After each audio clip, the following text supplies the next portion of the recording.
Hello FCPS students.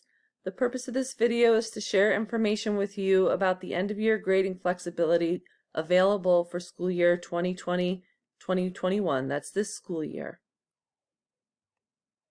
In this video, we'll look back at the mid-year grading policy changes that took effect, and we'll provide a summary of new end-of-year grading flexibilities, and we'll share some resources for supporting students and your family.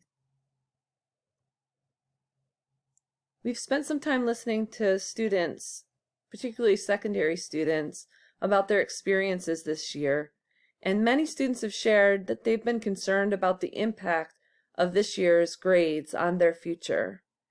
Many students are feeling disconnected from peers and teachers as a result of the conditions of virtual learning during the COVID-19 pandemic, and they've expressed that they were exhausted from online school. They also recognize the efforts of their teachers to support them, and they want FCPS leaders to listen and respond to meet their needs. So at mid-year, FCPS leadership announced some changes to this year's grading policies, and these have already taken effect. So 50 is the lowest grade on a 100-point scale, meaning that the 0 is no longer part of the grade book on a 100-point scale. Late work can be accepted with minimal penalty, and the maximum weight of any assignment is at 20% within a given quarter, so that no one assignment has a disproportionate impact on your grade. And the number of minimum assignments required per quarter was reduced from 9 to 6 to give maximum flexibility for improved workload. The changes that we're going to unpack a bit today are recent changes announced in March. Number one, we'd like to discuss the use of no mark instead of an F grade for the final end of course mark for all middle and high school courses. We'll also discuss final exams being used only to raise student grades. And lastly, we'll discuss the use of a P mark instead of a passing letter grade as a potential flexibility for students. The use of no mark instead of an F grade for a final mark is intended for all middle and high school students whose final end of course grade is a 0 to 0.7 on a 4-point scale or below 64 on a 100-point scale. So if you earn an F for a course this year, your F will be converted to a no mark. Here's why. The use of a no mark or an NM as the final mark means that a student will not receive credit for the course, but a no mark does not change your GPA. When you complete the course and earn a mark in the future through summer credit recovery or by repeating a course, the new mark will be calculated into the GPA. There are some additional considerations with the use of no mark. When a no mark is earned in a course that's a prerequisite for another course, a no mark does not allow a student to move to the next course. So you would need to make up that course in summer credit recovery or by retaking the course in order to move to the next level of that course. In dual enrollment courses in high school, where FCPS students are earning college credit at the same time as high school credit, the FCPS grade will be a no mark in place of an F, but the grade for the college-university transcript will need to be the earned letter grade, even if it is an F. With regard to final exams, traditional final exams will only be used this year to raise student grades. So for classes with final exams, students will have the opportunity to take the final exam, but the exam can only serve to improve the student's letter grade for the year. This option doesn't apply, though, to projects or similar assignments that are required learning experiences for the course. So if your class has a final exam, you should take the exam. If your score improves your grade, your teacher will record it. If your score lowers your grade, the score will not be included in the calculation of your final mark. Here is a little more information on this final exam policy. This policy applies to full year and second semester courses only. So schools and teachers are not expected to go back and change final marks for first semester courses.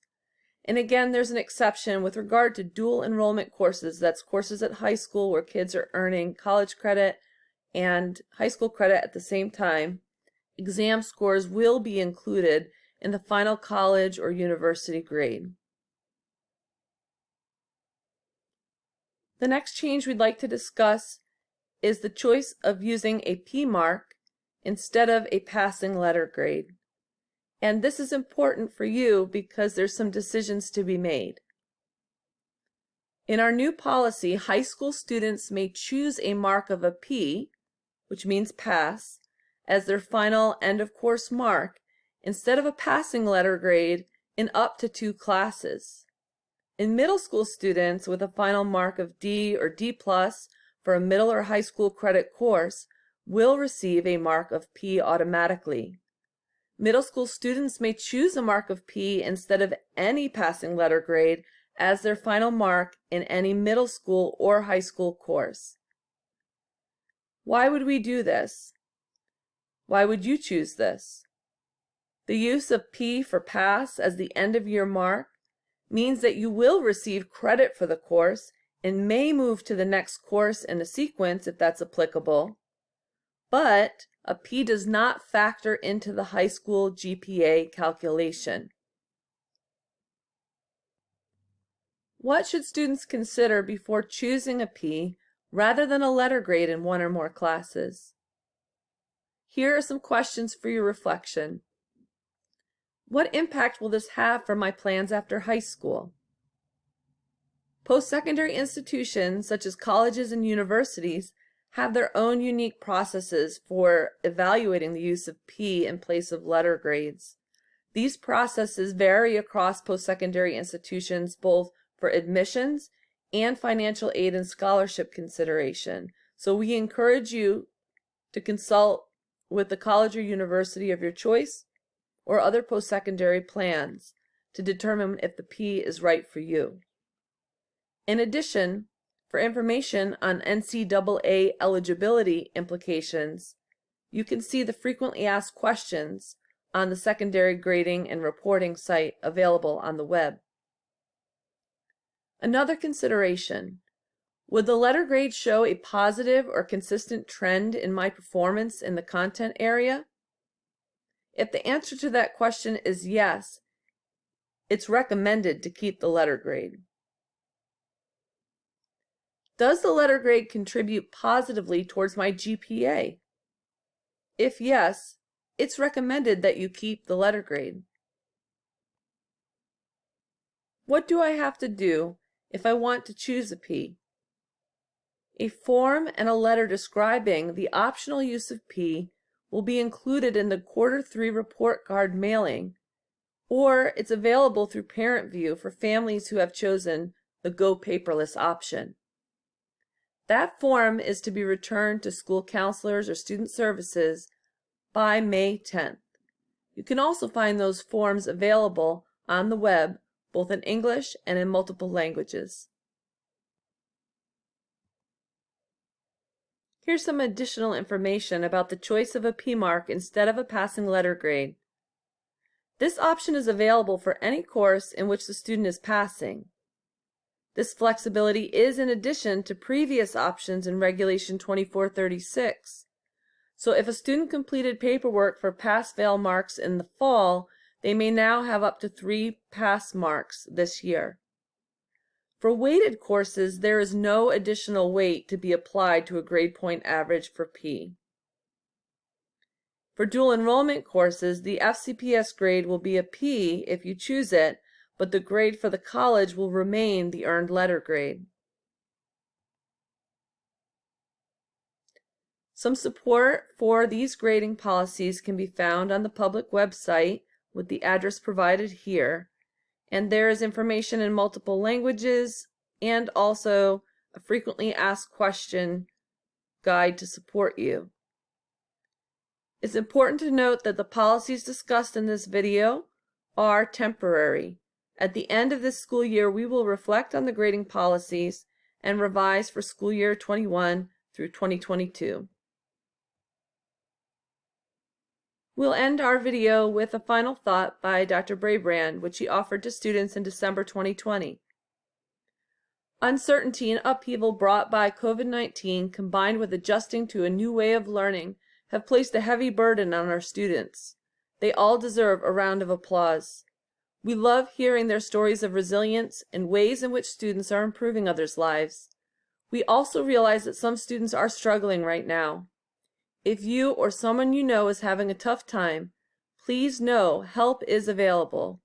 Please reach out to a teacher, school psychologist, school counselor, or another trusted adult, or text "Need Help" to 85511, 24 hours a day, 7 days a week.